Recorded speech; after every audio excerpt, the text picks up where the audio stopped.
เองก็ตัดบทเหมือนละครไทยหรอก ลูกบ่นค่อยว่า มันน้อยวันนี้กินไม่อิ่มโวยวายก็อยู่เมื่อกี้นี่อยากกินอีกถ้วยหนึ่งกินถ้วยนี้ให้มันหมดก่อนพักกระถางหนึ่งทีบ่แต่ต้องจักระสินจักระแสง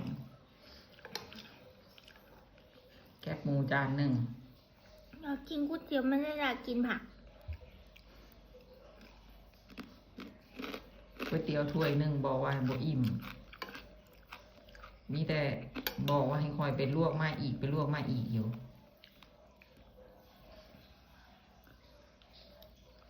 มันคอยเฮ็ดลายดีก็โอดควรว่าทำเยอะเกินว่าสั่นมันนี่คนได้มันนี่ค่ะบ่เฮ็ดลายมันนี่เฮ็ดแต่พอดีกิน แต่มีคนละคนไม่อิ่ม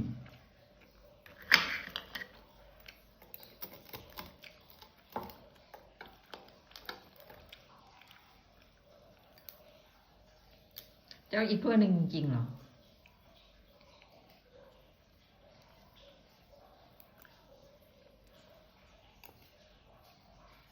ไม่ต้องมาชี้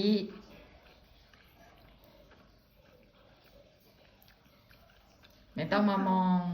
เพื่อเขา นี่อยู่ตัวหน้านะ ปกติเบิร์นบอกว่า อันนี้ทำไว้สำรองลูก ปากเป๋แต่แท้กินกับไว้